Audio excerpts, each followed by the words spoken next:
ఏళ్ల డిమాండ్ వికారాబాద్ జిల్లా ఏర్పాటు అది ఇప్పుడు సాకారం అవుతోంది. పరిపాలనా సౌలభ్యం కోసం తెలంగాణ సర్కార్ చేస్తోన్న జిల్లాల పునర్విభజనలో రంగారెడ్డి జిల్లా 3 జిల్లాలుగా అవతరించబోతోంది. అందులో ఒకటి వికారాబాద్. రేపు జిల్లాగా పురుడు పోసుకోనున్న వికారాబాద్ కు పరిపాలనా కేంద్రం బూరుగుపల్లి శ్రీనివాస కాలేజ్లో ఏర్పాటవుతోంది. వికారాబాద్ కలెక్టరేట్ తో పాటు అన్ని ముఖ్య కార్యాలయాల ఏర్పాట్లకు సంబంధించి మరింత సమాచారం మా ప్రతినిధి మహేష్ అందిస్తారు.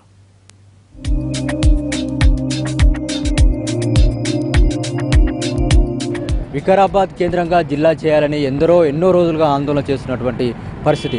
అన్ని రాజకీయ పార్టీలు కూడా వికారాబాద్ను జిల్లా కేంద్రంగా చేస్తూ జిల్లా ఏర్పాటు చేయాలని ఆందోళన బాటపట్టాయి.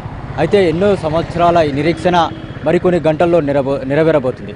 వికారాబాద్ కేంద్రంగా కొత్త జిల్లా పురుడు పోసుకోపోతుంది. ఈ కొత్తగా ఏర్పడినటువంటి వికారాబాద్ జిల్లా కేంద్రంలో ఏ కార్యాలయం ఎక్కడ ఉందో ఒకసారి చూద్దాం.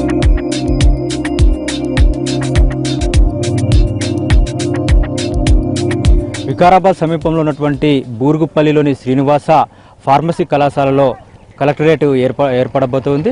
వికారాబాద్ జిల్లా పాలనా కేంద్రంగా మారబోతున్నటువంటి ఈ యొక్క శ్రీనివాస ఫార్మసీ కళాశాలలో అన్ని కార్యాలయాలను కూడా ఏర్పాటు చేశారు. నిన్నటి వరకు ఫార్మసీ కళాశాలగా ఉన్నటువంటి ఈ కాలేజీ ఎల్లుండి నుండి జిల్లా పాలనకు సంబంధించి కేంద్ర బిందువు కాబోతుంది. ఇక్కడ నుండే జిల్లాకు సంబంధించినటువంటి పనులను కానీ కార్యక్రమాలను కూడా అమలు చేయబోతుంది.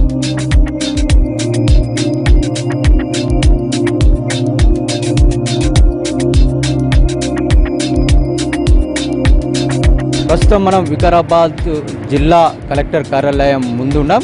కలెక్టర్ కార్యాలయం సంబంధించినటువంటి ఏర్పాట్లు ఇక్కడ చాలా చకచక జరుగుతున్నటువంటి పరిస్థితి. అంతేకాకుండా కలెక్టర్ కార్యాలయంతో పాటు ఇక్కడ జేసీ కార్యాలయము, అదేవిధంగా డిఈఓ కార్యాలయము, ముఖ్యమైనటువంటి కార్యాలయాన్ని కూడా ఇక్కడే కొలువు తీరబోతున్నాయి. అయితే ప్రస్తుతం మనం ఆ కలెక్టర్ కొరకు ఏర్పాటు చేసినటువంటి రూమ్ ఛాంబర్ అవుతుందో ఈ ఛాంబర్లో జరుగుతున్నటువంటి పనులను మనం చూస్తున్నాం.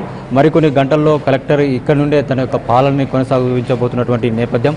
అంతేకాకుండా ఇక్కడే కలెక్టర్ ఛార్జ్ తీసుకోబోతున్నటువంటి పరిస్థితుల్లో ఇక్కడ ఏర్పాట్లు కూడా చాలా స్పీడ్గా చేస్తున్నటువంటి నేపథ్యం. మరికొన్ని గంటలే మిగిలి ఉన్నటువంటి నేపథ్యంలో చాలా స్పీడ్గా వర్క్ జరుగుతుంది. ఒకవైపున ఎలక్ట్రిసిటీ కనెక్షన్స్ ఇవ్వడంతో పాటు మరొక వైపున పెయింటింగ్స్ కూడా వేస్తున్నటువంటి పరిస్థితి. ఒకవేళ పెయింటింగ్స్ పూర్తయిన వెంటనే ఇక్కడ ఫర్నిచర్ కూడా తీసుకొచ్చేసి అరేంజ్మెంట్ కూడా చేస్తామని చెప్పేసి అధికారులు చెప్తున్నారు.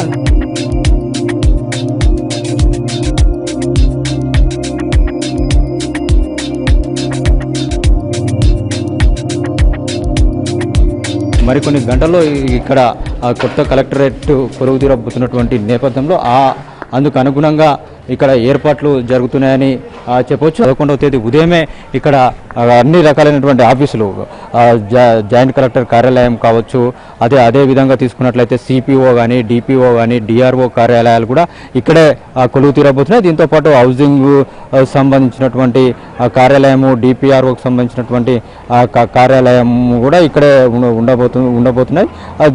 దీంతో కనుక చూసుకున్నట్లయితే మిగతా డిఎస్ఓ కార్యాలయం కానీ, లేకపోతే ఉమెన్ అండ్ చైల్డ్ వెల్ఫేర్ సంబంధించినటువంటి కార్యాలయం, అంటే ఎక్కువగా జిల్లాకు సంబంధించినటువంటి ముఖ్యమైనటువంటి కార్యాలయాలన్నింటినీ కూడా ఇక్కడే ఏర్పాటు చేయాలని చెప్పేసి ప్రభుత్వం నిర్ణయించింది. అందుకు అనుగుణంగా ఈ ఫార్మసీ కళాశాలలో అన్ని ఏర్పాట్లు చేస్తున్నారు. డిఆర్డిఏ డ్వామా సంబంధించినటువంటి కొన్ని కార్యాలయాలని బయట ఏర్పాటు చేసిన. అయితే ఓవరాల్గా తీసుకున్నట్లయితే జిల్లాకు సంబంధించినటువంటి ముఖ్యమైనటువంటి కార్యాలయాలన్నీ కూడా ఇక్కడే కొలువు తీరబోతున్నటువంటి పరిస్థితి.